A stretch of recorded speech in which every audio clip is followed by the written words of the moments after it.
দর্শক, নোয়াখালীর বন্যা পরিস্থিতি জানাতে সরাসরি যুক্ত হবেন আমাদের সহকর্মী হিদায়াতুল্লাহ সীমান্ত। সীমান্ত, বন্যায় ক্ষতিগ্রস্ত যারা রয়েছেন তাদের সহায়তা আসলে সরকারি এবং বেসরকারি উদ্যোগ কেমন নেওয়া হয়েছে, কেমন আছেন তারা?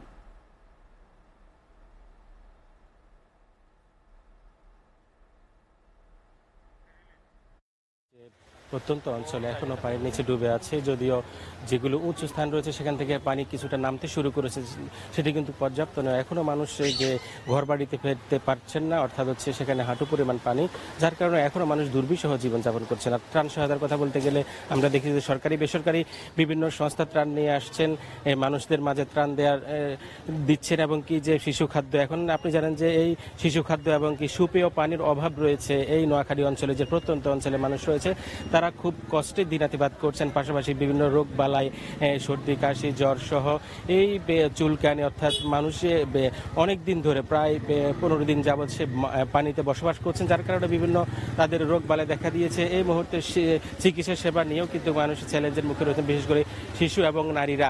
আমি যদি এখানে যে যারা ঢাকা থেকে সাংবাদিকদের একটি সংগঠন এবং কি ফায়ার সার্ভিস যৌথ উদ্যোগে এই নোয়াখালী শহরে তারা খাদ্য সহায়তা দেওয়ার জন্য এসেছেন, শিশু খাদ্য সহ দুধ, এই সব খাদ্য সহায়তা তারা দিচ্ছেন।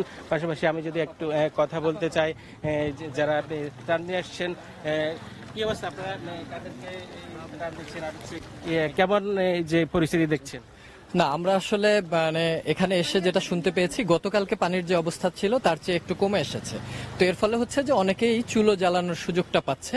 এজন্য এখন যে খাবারটা নিড সেটা হচ্ছে ধরেন চাল, ডাল, তেল।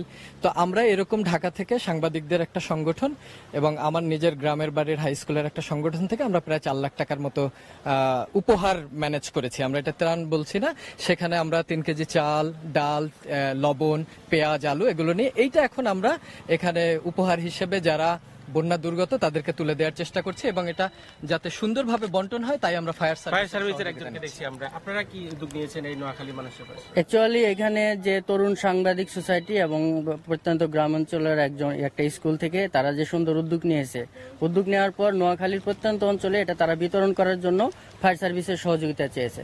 তো ফায়ার সার্ভিসের মহাপরিচালক মহোদয় তাদের সহযোগিতার জন্য সর্বাত্মক হাত বাড়িয়ে দিয়েছেন, এবং তার নির্দেশনায় ত্রাণটা সুন্দরভাবে বিতরণ চলমান রয়েছে, এবং অত্যন্ত দুর্গম এলাকায় আমরা এগুলো বিতরণের জন্য কাজ করতেছি। এবং আমি আরেকটি কথা বলতে চাই, এখন কিন্তু পানি নেমে যাচ্ছে, সবাই কিন্তু মুড়ি চিরা দিলে হবে না, ভারী খাবারগুলো দেওয়ার চেষ্টা করতে হবে, এবং সেই সাথে বিশুদ্ধ পানির একটা সংকট দেখা যাচ্ছে।